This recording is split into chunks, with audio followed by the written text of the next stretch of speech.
Yo, what is going on, guys? Exelon here, and we are back again with yet another Yu-Gi-Oh deck profile. And today, of course, as you can tell, we're doing a Subterra deck profile.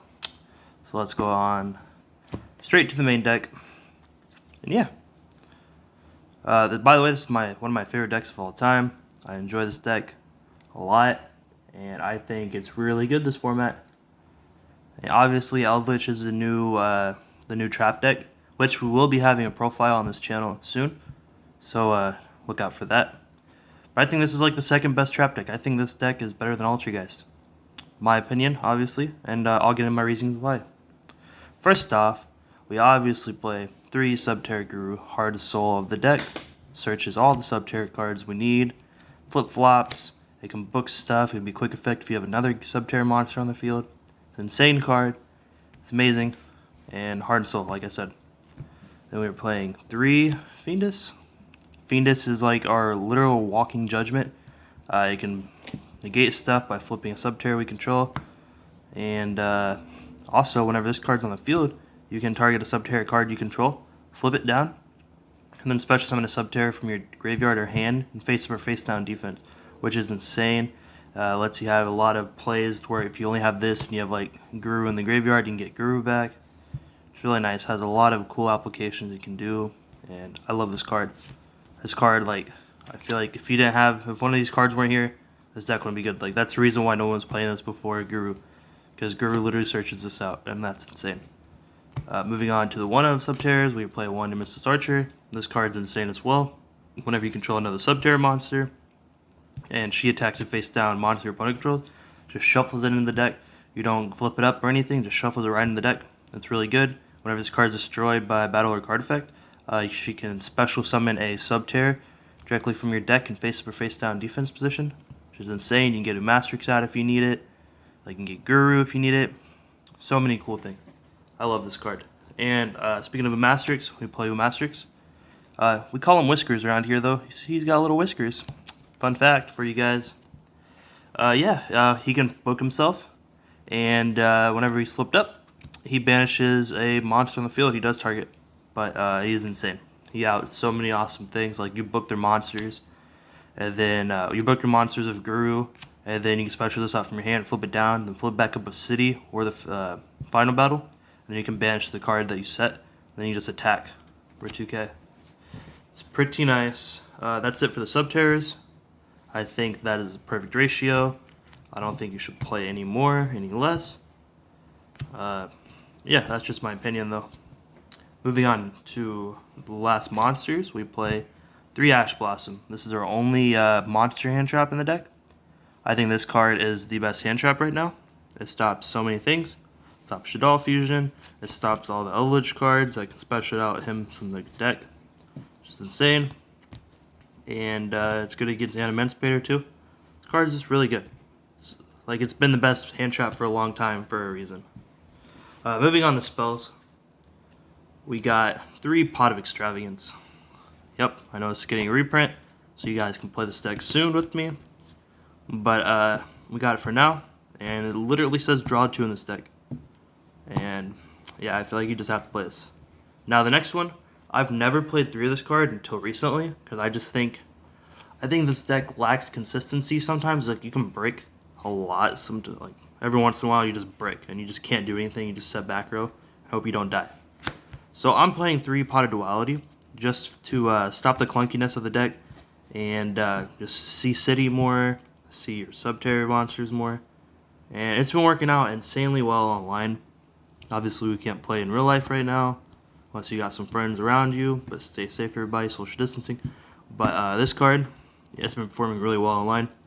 I really like it at 3 so far. Again, I'm still going to be testing the ratio, but I think that's so far it's correct from what I've been play testing with it. And then, of course, we're playing Hidden City. We wouldn't be playing Subterras without this card. This card is nuts. Searches out all your Subterra monsters. Flips up a face-down Subterra monster you control, which means Guru can just get its effect right off the bat, turn 1. And you have a Subterra monster, and they attack. You can negate the attack and flip the Subterra monster up, so you get multiple different ways of getting advantage off your opponent. And insane card. Also for the field spell, we are playing one Mystic Mind, just one in the main deck. And yeah, this card is insane. This card just lets you win against so many things. Like, I feel like you need this. You need more ways to just win against your opponent. Some people just do not have an out to this in their main deck, and you just pretty much win. You just check them out. So yeah, it's cheesy, but it's insanely good. There's a reason why people play it. And of course, to get out either one of these, playing Terraforming, and that rounds up the spells. On to the traps. We are playing 3 other hand traps. Obviously, Infinite Impermanence. It's the only trap hand trap, and it is insane. The card's really good right now. Can't call by the grave this. It's really good. Negates stuff in the same column when you activate it. That's when it's set. It's awesome. I love this card a lot. And it's budget now, guys, so go pick yours up. And of course, this card is just insane in this deck. We are playing 3 Crackdown. So the really cool application you have of this card in this deck. So Guru, it can flip himself and a monster on the field to face up, to face down. So you take their monster of Crackdown, obviously if it's not a link, and then you flip that monster in Guru, and then you can flip that monster up, and it can activate its effects. It can activate its effects. It can attack. It's insane. Like, you just get so many advantages off your opponent, and then you can link climb with it if you need to. Yeah, I think Crackdown's insane in this deck. That's the reason why I'm not playing Pulsory. And 3 there can Billion 1. Another reason why I think this deck is just top tier is because there can Billion 1, right? So against Shaddoll, they can't. So they already have like Alistair on the field, and they use Invocation. They can't go into Window. They're forced to go in like something else, and that stuns them honestly. Whenever they just already have a spellcaster out, it makes them play a lot slower, and you just slowly gain advantage off them. It's also insane against Emancipator because they're all playing rocks. It's also really good against Eldritch because if they have Golden Lord out and they use the trap, like they can't use the trap because they're zombies. They special summon.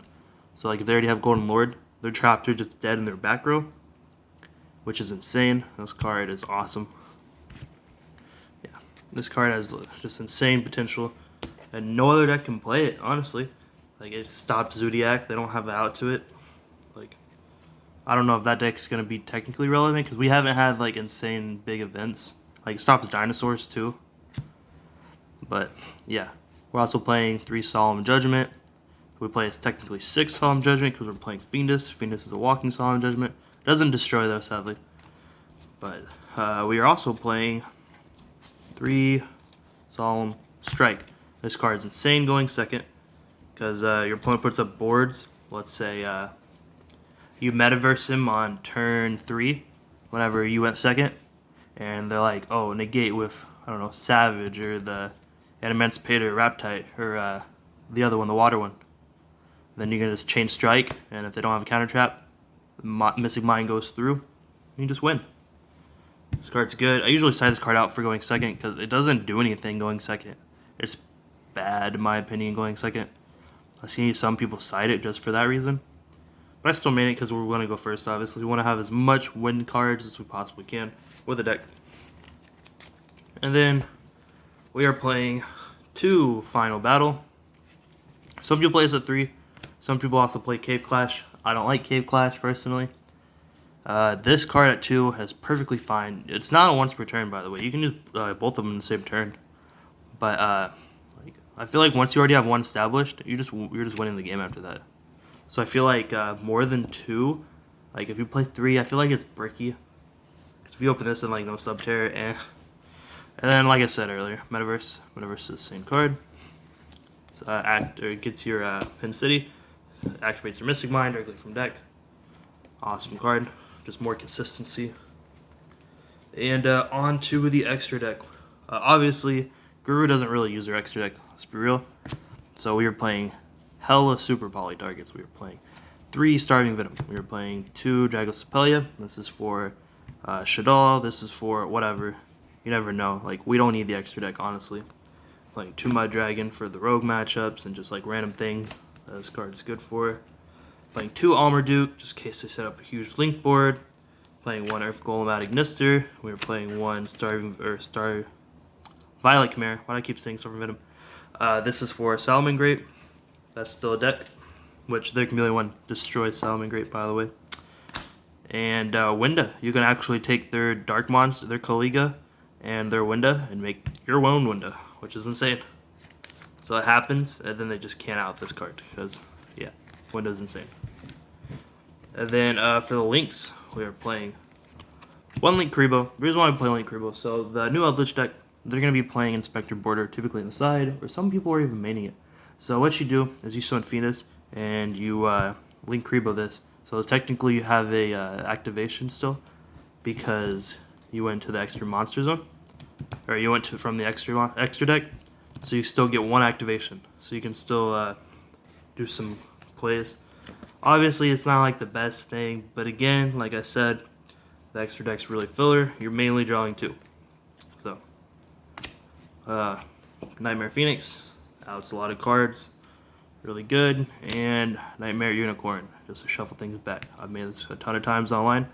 It's a very good card. I feel like nobody really plays Links in Subterra, but I feel like you should play at least those 3. Situational, obviously, but you just have so much space, you might as well. Onto the side deck. Sorry for making the video so long, guys. I just want to explain every reasoning. 3 Nibiru. If you hit the rock deck at the right time, it can stop them, obviously. But yeah, it's also good against a lot of other combo decks that we're probably going to see since Needle Fiber's out. Regionals haven't started up or anything, obviously, because of the whole issue. So we don't know what's exactly good, but we can obviously tell just by online tournaments. But I feel like people are going to still be playing combo decks. People are going to still want to spam synchros. So Nibiru. We're also playing 1 Pinkertops. This card's good against the back row decks. Insane.